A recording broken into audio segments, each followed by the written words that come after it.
Assalamualaikum warahmatullahi wabarakatuh. Saya Azka Hidayat Akbar dari kelas 1C Ekonomi Syariah. Saya ingin menjawab pertanyaan yang sudah diberikan oleh dosen pengampu mata kuliah Sejarah Peradaban Islam, yakni Bapak Miskari. Tanpa berlama-lama, saya akan langsung memulainya. Pertama dari dinasti Abbasiyah. Siapakah pendiri dinasti Abbasiyah? Pendiri dinasti Abbasiyah memiliki nama lengkap, yakni Abdullah As-Saffah Ibnu Muhammad Ibnu Ali Ibnu Abdullah Ibnu Al-Abbas. Lalu apa saja faktor kemajuan dinasti Abbasiyah? Untuk faktor politik, dalam kemajuan di bidang politik, salah satunya adalah para khalifah tetap dari keturunan Arab, sedangkan para menteri, panglima, gubernur, dan para pegawai lainnya itu dipilih dari keturunan Persia dan Mawali. Selanjutnya ada faktor ekonomi. Sistem perekonomian yang digunakan Bani Abbasiyah sehingga mengalami kemajuan pesat adalah dengan membangun perdagangan, industri, dan pertanian. Kemudian ada faktor teritorial. Pada masa dinasti Bani Abbasiyah, agama Islam telah menyebar luas, terutama di wilayah Eropa. Lalu kemunduran dinasti Abbasiyah. Kemunduran dinasti Abbasiyah terjadi seiring dengan melemahnya kepemimpinan para khalifah. Kekuasaan datang, lalu pergi. Hal inilah yang juga terjadi pada dinasti Abbasiyah. Lebih dari 500 tahun kekhalifahan itu berdiri sebelum meredup pada abad ke-13. Kemudian terus kedua ada dinasti Mamluk. Sama pertanyaannya, siapakah pendiri dinasti Mamluk? Beberapa sejarawan menganggap Aibak sebagai pendiri dinasti Mamluk Bahri sekaligus sultan pertamanya, sedangkan sebagian lainnya ada yang menganggap Syajarah al-Dur sebagai penguasa dinasti Mamluk yang pertama. Lalu apa saja faktor kemajuan dinasti Mamluk? Ini kalau nggak ada faktor politik nggak apa-apa, tapi saya hanya dapat bagian faktor militer. Untuk faktor militer, dinasti Mamluk secara bidang militer berhasil mengalahkan tentara Salib di Acre pada tahun 1291 dan mencegah tentara Mongol memasuki kawasan Arab setelah pertempuran Ain Jalut. Dinasti Mamluk telah menjalin hubungan kerjasama dagang antara Mamluk dengan pedagang Eropa seperti dari Venesia dan Prancis. Kemudian ada faktor ekonomi. Dalam bidang ekonomi, dinasti Mamluk membuka hubungan dagang dengan negeri barat seperti Prancis dan Italia melalui perluasan jalur perdagangan yang sudah dirintis oleh dinasti Fatimiyah di Mesir sebelumnya. Keberhasilan bidang ekonomi nggak hanya terjadi di sektor perdagangan, tapi keberhasilan bidang ekonomi juga terjadi di sektor pertanian. Hal ini ditandai dengan meningkatnya hasil-hasil pertanian. Mohon maaf, saya minum dulu, tenggorokan saya agak kering.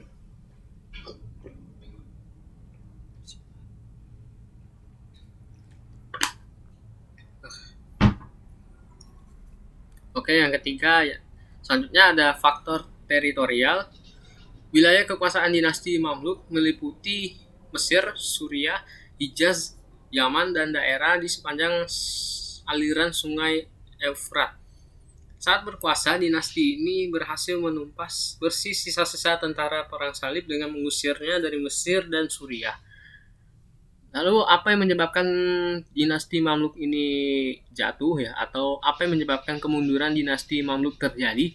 Hal ini terjadi karena banyak penguasa Mamluk Burji yang bermoral rendah dan tidak menyukai ilmu pengetahuan. Kemewahan dan kebiasaan berfoya-foya di kalangan penguasa menyebabkan pajak dinaikkan. Akibatnya semangat kerja rakyat menurun dan perekonomian negara menjadi tidak stabil. Selanjutnya ada dinasti Mughal. Sama pertanyaannya, siapakah pendiri dinasti Mughal? Kerajaan Mughal ini didirikan oleh Zahiruddin Muhammad Babur pada tanggal 21 April 1526 Masehi setelah menaklukkan Ibrahim Lodi, penguasa terakhir dinasti Lodi dalam pertempuran di Panipat. Lalu apa saja faktor kemajuan dinasti Mughal? Kalau dalam faktor politik, puncak kejayaan kerajaan Mughal terjadi pada masa pemerintahan putra Humayun, Akbar Khan, yakni sekitar tahun 1556 sampai 1605 Masehi. Tahun masa pemerintahannya ya. Sistem pemerintahan Akbar adalah militeristik. Akbar berhasil memperluas wilayah sampai Kashmir dan Gujarat. Pejabatnya diwajibkan mengikuti latihan militer. Politik Akbar yang sangat terkenal dan berhasil menyatukan rakyatnya adalah sulhul atau toleransi universal. Dengan politik ini, semua rakyat India dipandang sama. Mereka tidak dibedakan etnis dan agamanya, sehingga di masa Akbar, kerajaan tidak dijalankan dengan kekerasan. Ia banyak menyatu dengan rakyat, bahkan rakyat dari berbagai agama tidak dipandangnya sebagai orang lain. Amir-amir dan sultan Islam yang sama ini berkuasa di daerahnya sendiri dengan cara kesewenangan bersama dengan para maharaja beragama Brahmana. Berkat Akbar, semuanya telah menjadi tiang-tiang bagi seluruh imperium Islam yang besar di benua India. Kemudian ada faktor ekonomi. Sektor ekonomi utama kerajaan Mughal berasal dari hasil pertanian seperti biji-bijian, padi kapas, nila, rempah, dan lain-lain. Bahkan hasil pertanian ini diekspor ke negara Eropa, Afrika, Arabia, dan Asia Tenggara bersama dengan hasil kerajinan seperti pakaian tenun dan kain tipis yang banyak diproduksi di Gujarat dan Bengal. Namanya emang Bengal ya, bukan Bengal keras kepala gimana, namanya aja yang sama. Bahkan untuk meningkatkan hasil produksinya. Lalu faktor teritorial. Awal kekuasaan Islam di wilayah India terjadi pada masa Khalifah Al-Walid dari dinasti Bani Umayyah. Penaklukan wilayah ini dilakukan oleh tentara Bani Umayyah di bawah pimpinan Muhammad ibnu Qasim. Lalu apa yang menyebabkan kemunduran dinasti Mughal terjadi? Pertama, karena terjadi stagnasi dalam pembinaan kekuatan militer, sehingga operasi militer Inggris di wilayah-wilayah pantai tidak dapat segera dipantau oleh kekuatan maritim Mughal.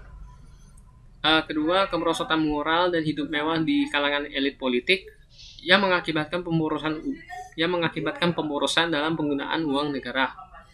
Ketiga, pendekatan Aurangzeb yang terlampau keras dalam melaksanakan syariat Islam tanpa adanya toleransi antar umat beragama Islam dan umat beragama Hindu, sehingga konflik antar agama sangat susah untuk diatasi oleh sultan-sultan sesudahnya. Dan keempat, sekaligus terakhir, semua pewaris tahta kerajaan pada Paro terakhir adalah orang-orang yang lemah dalam bidang kepemimpinan. Jadi dengan kata lain, mereka itu belum punya skill untuk memimpin ya. Dan yang terakhir ada Kerajaan Demak. Siapakah pendiri Kerajaan Demak? Jadi yang mendirikan Kerajaan Demak ini adalah Raden Patah. Raden Patah mendirikan Kerajaan Demak sebagai kerajaan Islam pertama di Jawa dengan bantuan para wali. Adapun gelar yang diperoleh oleh Raden Patah selaku raja pertama Kerajaan Demak adalah Sultan Alam Akbar Al-Fatah. Ia menjabat sejak tahun 1500 sampai 1518. Berarti sekitar 18 tahun lamanya ya. Lalu kemudian faktor kemajuan Kerajaan Demak. Kerajaan Demak berkembang dengan pesat karena memiliki daerah pertanian yang luas sebagai penghasil bahan makanan, terutama beras. Selain itu, Demak juga tumbuh menjadi sebuah kerajaan maritim karena letaknya di jalur perdagangan antara Malaka dan Maluku. Kerajaan Demak disebut juga sebagai kerajaan yang agraris maritim. Dengan demikian, faktor kemajuan Kerajaan Demak adalah wilayahnya yang memiliki potensi sumber daya alam, juga berada di jalur perdagangan internasional. Lalu kemudian faktor kemunduran Demak. Kerajaan Demak mengalami kemunduran karena dilanda perang saudara antara Sunan Prawoto dengan sepupunya yakni Arya Penangsang. Jadi Arya Penangsang adalah putra dari Pangeran Surowiyoto atau Raden Kinlin atau Pangeran Sekar atau Pangeran Sekar Sedalepen. Oke, sekian dari penjelasan saya. Kurang lebihnya mohon maaf apabila terdapat kesalahan dan kekurangan materi. Semoga kedepannya bisa diperbaiki dan bisa lebih bagus lagi, terutama untuk materinya ya. Semoga bisa dapat lebih lengkap lagi. Oke, sekian dari saya. Sekali lagi saya minta maaf jika terdapat kesalahan dan kekurangan. Wassalamualaikum warahmatullahi wabarakatuh.